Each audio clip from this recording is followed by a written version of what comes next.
चेहरे पर मासूमियत, अंदर हैवानियत पल रही थी। वो इंसान नहीं था, दरिंदगी उसकी पहचान बन चुकी थी। जिस घर में रोटी खाई, उसी घर को लहू से रंग गया। कुछ लोग पैदा नहीं होते दरिंदे, लेकिन अपने कर्मों से खुद को जानवर बना लेते हैं। नमस्ते, मेरा नाम है दिव्यांशु सिंह और आप देख रहे हैं क्राइम कथा।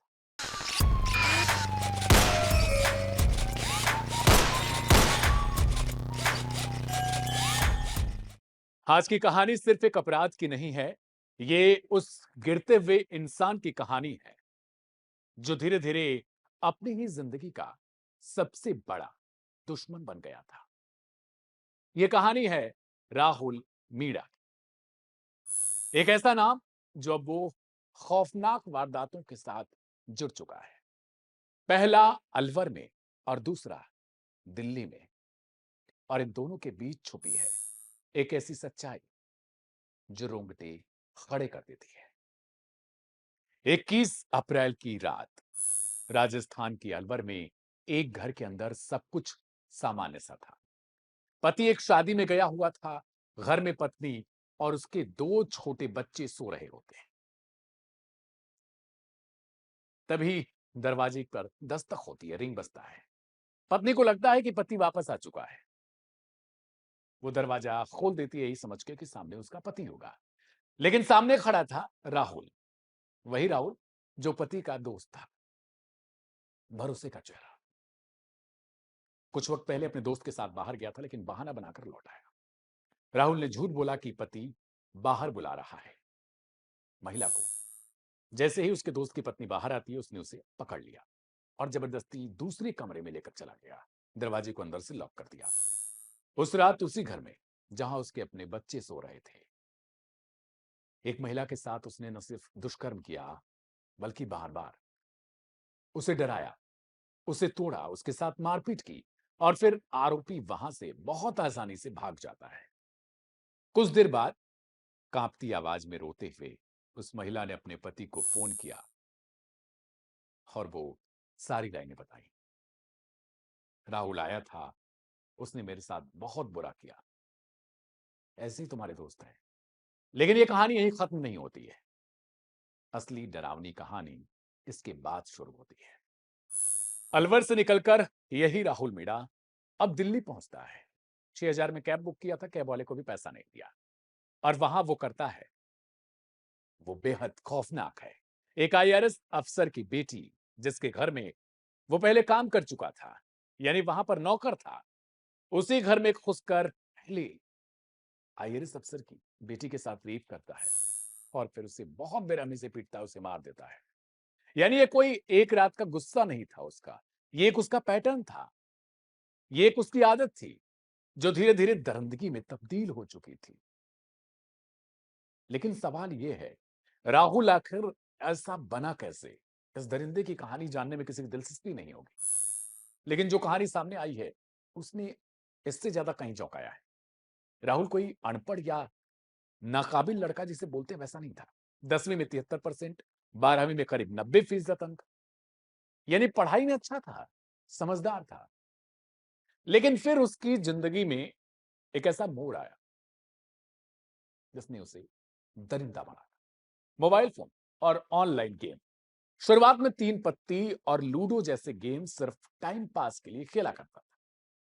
फिर छोटे छोटे दांव लगाने लगा और धीरे धीरे ये शौक उसका लत बन गया। राहुल ने पैसे हारने शुरू कर दिए, फिर उधार लेता चला गया, फिर सामान बेचा, यहां तक कि अपनी मार्कशीट तक उसने गिरवी रखी। एक बार उसने 5 लाख रुपए जीते थे और यहीं से उसे लगता है कि वो इस खेल का मास्टर बन चुका है। लेकिन यही उसकी सबसे बड़ी गलती बनती है उस दरिंदे की। वो और गहराई में फंसता चला गया और फिर अपने दोस्तों के पैसे हारता चला गया।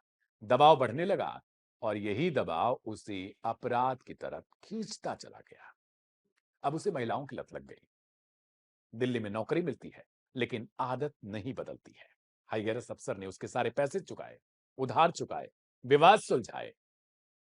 हाँ, लेकिन लास्ट में उन्होंने भी नौकरी से निकाल दिया। वो गांव लौटा, लेकिन कर्ज और दबाव पीछा नहीं छोड़ रहा था। और फिर उसने वो रास्ता चुना जहां से वापसी मुश्किल होती है। पहले अलवर में दरिंदगी, फिर दिल्ली में रेप और मर्डर। यानी एक लड़का जो कभी पढ़ाई में अच्छा था, जिसने सपने देखे थे, वो धीरे धीरे अपने ही बनाए जाल में बहुत खराब स्थिति में फंसता चला गया और आखिरकार एक अपराधी बन गया, एक दरिंदा बन गया। आज राहुल मीणा पुलिस की गिरफ्त में है। उसके खिलाफ कई केस दर्ज हैं, लेकिन सवाल सिर्फ सजा का नहीं है। सवाल तो यह भी है कि क्या एक लत एक इंसान को इतना बदल सकती है कि वो इंसान ही ना रहे? क्या हम अपने आसपास ऐसे लोगों की पहचान भी कर पा रहे हैं? क्योंकि इस कहानी में सिर्फ एक आरोपी नहीं है। थोड़ी सी गहराई में देखें तो यहाँ एक परिवार टूटा है, एक जिंदगी खत्म हुई है और कई जिंदगियां हमेशा के लिए बदल गई हैं। राहुल मीणा ने अपने मालिक की बेटी के साथ जिस दरिंदगी को अंजाम दिया, जिस भरोसे को तोड़ा और जिस बेरहमी के साथ उसके मर्डर को अंजाम दिया, वो कहीं से भी जस्टिफाई नहीं किया जा सकता। और ना ही सिर्फ ये बताकर कि राहुल मीणा पहले अच्छा था, बाद में बुरा हुआ। नहीं, क्योंकि अगर इंसान अच्छा था तो फिर बाद में बदल कैसे गया? ये तमाम सारे सवाल सोशल मीडिया पर भी तैर रहे हैं और पूछा जा रहा है कि आखिर ऐसे वातावरण बनते कैसे जा रहे हैं और ऐसा भरोसा कैसे हो जाता है लोगों को? क्या उन्हें एक दो बार की गलती नहीं दिखती है? लालच किसी इंसान को इस हद तक लेकर जा सकती है, यह भी बहुत हैरान करने वाली चीज है। कोई इतना गिर कैसे सकता है? फिलहाल क्राइम कथा की आज के इस एपिसोड में इतना ही। बाकी सारी खबरों के लिए बने रहिए लाइव हिंदुस्तान के साथ। मेरा नाम है दिव्यांशु। मिलेंगे सोमवार को रात 10 बजे एक नई कहानी के साथ। तब तक के लिए आप सभी को शुक्रिया। नमस्ते, शुभ रात्रि।